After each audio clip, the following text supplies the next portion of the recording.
Bonjour à toutes et à tous. Je me présente pour ceux qui ne me connaissent pas. Je m'appelle Samuel Carindo. Je suis économiste de la construction. J'ai 25 années d'expérience dans le domaine où j'ai travaillé en tant qu'économiste de la construction, puis chef de projet dans des bureaux d'études pluridisciplinaires, tout corps d'État, sur différents types de projets. Voilà. Donc aujourd'hui, je vais vous présenter une formation.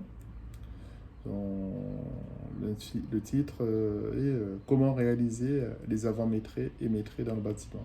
Une méthode simple et professionnelle. Donc, vous avez déjà fait un devis qui expose votre budget, ou au contraire, vous avez réalisé un chantier, vous avez perdu de l'argent sans comprendre pourquoi. Dans 80% des cas, le problème vient du maîtrise.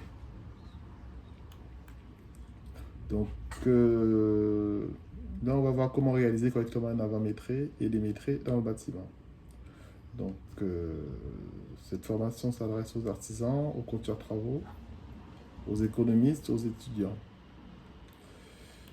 À la fin de cette formation, vous saurez ce qui est un maîtrise, ce qui est un avant-maîtrise, comment les faire étape par étape, et surtout éviter les erreurs classiques qui vous coûtent très cher.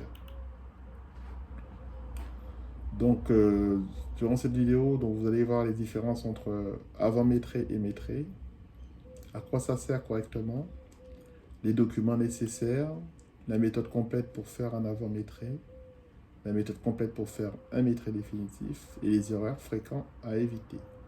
Et quelques conseils pro. Donc l'avant-maîtrise.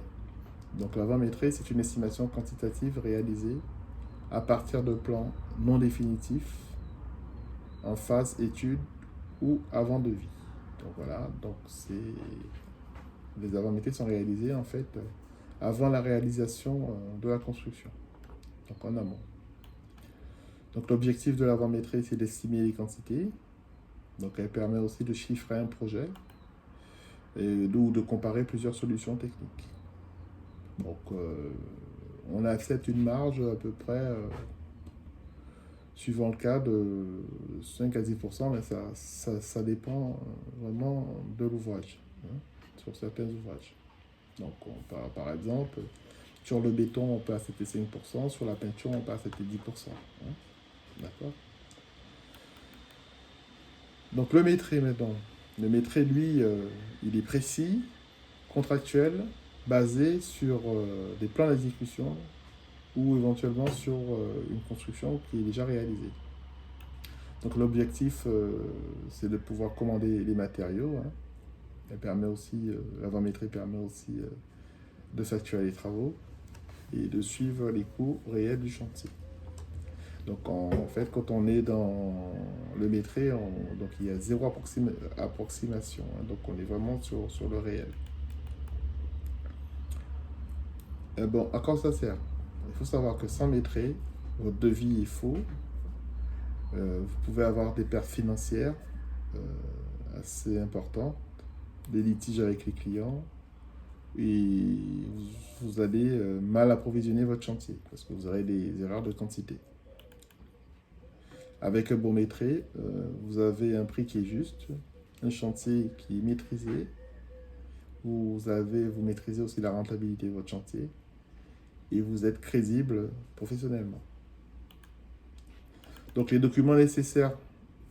Donc avant de commencer, il vous faudra, avant de faire un maîtrise ou un avant-maîtrise, il vous faudra les plans d'architecte en format PDF ou papier. Parce que moi, effectivement, mes formations, c'est plutôt pour faire le maîtrise, on va dire, à l'ancienne, à la main, pas forcément des maîtrises sur ordinateur, sur les plans, sous des logiciels comme AutoCAD ou Archicad. Voilà. Donc il faudra les plans d'architecte en PDF ou en papier, une coupe de façade, une notice descriptive CCTP, les échelles, le plan, le tableur Excel ou le tableur Excel, et un crayon règle calculatrice ou un Kutch. Donc un Kutch, c'est ça. Donc c'est une règle graduée avec plusieurs unités d'échelle. Donc vous pouvez voir, par exemple, vous avez l'échelle 1/50e ici, vous avez l'échelle 1/75e. Donc en fait, le but c'est de pouvoir imprimer un plan à l'échelle, d'accord? Et sur les endroits où il manquera des cotes, vous venez, vous prenez l'échelle du plan, vous venez mesurer, et ça vous donne la cote réelle de ce que vous voulez, en fait, de la partie que vous voulez mesurer, que ce soit un pan de mur, que ce soit la largeur d'une porte, une hauteur, etc. Voilà, donc ça s'appelle un cutch. Donc en règle d'or, il faut toujours vérifier l'échelle d'un plan avant de le mesurer. D'accord? Donc comment on va procéder pour faire un avométré? Donc on va décomposer le projet. On raisonne par lot. Donc le lot gros œuvre, le lot cloison, le lot sol, plafond, peinture, etc. Étape 2, on va mesurer les surfaces et les volumes. Exemple, pour les murs en mètres carrés, pour les dalles en mètres carrés aussi, les béton en mètres cubes, les cloisons en mètres carrés. En mesure, donc pour les murs par exemple, on va faire longueur fois hauteur, d'accord? Ou pour les dalles, on va faire longueur fois largeur. Pour mesurer un volume, on va faire la surface qu'on a trouvée, par exemple, et on va multiplier par l'épaisseur. D'accord? Donc étape 3, on va appliquer l'ECOF. Donc en avométré, on anticipe, hein, donc, parce qu'on a des pertes. On a des chutes. Donc quand on fait de la peinture, on peut avoir des pertes, hein, pertes de peinture, parce qu'il y a beaucoup de pertes de peinture quand on applique la peinture. Il y a des chutes, hein, donc on pose des ablos quand on fait de la manutention. Il y a des ablos, ça peut casser, hein, par exemple. Et on a des réserves techniques. Voilà, quand le plan de l'archi, il y a des éléments, on ne sait pas trop. Donc effectivement, pour certaines réserves, on peut laisser les quantités. Donc exemple de perte qu'on peut prendre. Donc pour le carrelage, on prend 5% de perte. Pour la peinture, on peut prendre 10%. Et pour le béton, 3%. Donc après, et en étape 4, on va organiser les données. Donc dans un tableau sur une feuille, donc on va faire un tableau avec plusieurs colonnes, où on va prendre un tableur Excel, où on va mettre chaque colonne, on va mettre la désignation, donc c'est-à-dire que l'ouvrage qu'on est en train de quantifier, hein, l'unité, voilà. Si cet ouvrage est en mètres carrés, en mètres linéaires, en mètres cubes, en kilos, en tonnes, des observations éventuellement s'il y a, avec les croquis, si on veut. Donc voilà, ça c'est pour faciliter la clarté et la fiabilité, hein, de mes traits. Et puis le document, ça s'appelle 1 minute, hein, généralement, pour faire les métrés. Et voilà, en partie 5, comment faire un métré définitif. Donc on va travailler sur des plans d'exé, donc des plans d'exécution, d'accord? Donc ce sont des plans qui ont été validés avec des dimensions exactes et des détails techniques qui sont présents. Donc comme je vous ai dit aussi, le métré peut se faire aussi sur un bâtiment existant. C'est des cotes réelles, d'accord? Et la mesure réelle lorsqu'on fait un métré est détaillée. Donc on détaille tout, hein. Donc on va déduire aussi les ouvertures, hein. D'accord, les réservations éventuellement, les trémies et les gaines. On mesure chaque élément, il n'y a pas de globalisation quand on fait un métrage. Donc il faut respecter aussi les règles de métré. Voilà. Donc par exemple, le métrage brut ou net quand on est en train de métrer les façades. Donc ça, on met sans enduit ou avec enduit. Donc sans enduit, c'est un métrage brut. Avec enduit, c'est un métrage net. D'accord? Donc il faut toujours aussi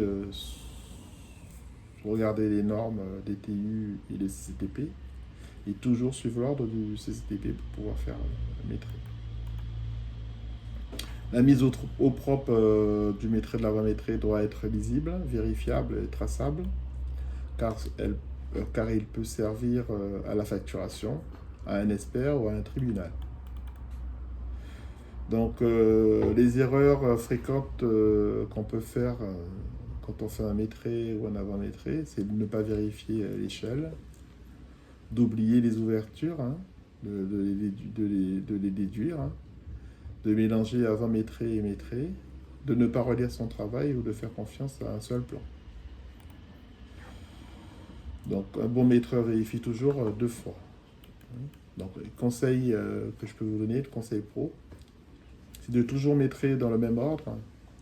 Donc, quand on parle de même ordre, généralement, si on fait une construction, on part de la fondation pour aller à la toiture. Après, on fait tout ce qui est à l'intérieur, les corps d'état secondaires, menuiserie, cloison, menuiserie extérieure, cloison, faux plafond, menuiserie intérieure, équipement, carrelage, peinture, etc. Électricité, plomberie. Travailler, voilà, toujours dans le même ordre, hein. Donc noter toutes les hypothèses, comparer avec les ratios connus et garder ses anciens maîtrises. Donc voilà. En conclusion, donc, si vous maîtrisez l'avant-maîtrise, donc vous faites des bons devis. Et si vous maîtrisez le maîtrise, vous gagnez de l'argent sur vos chantiers. Si la vidéo vous a aidé, je vous demande de liker et de me dire en commentaire votre métier. Et je vous invite à vous abonner si vous voulez d'autres vidéos sur l'étude de prix, le chantier, la rentabilité de chantier. À très bientôt sur ma chaîne.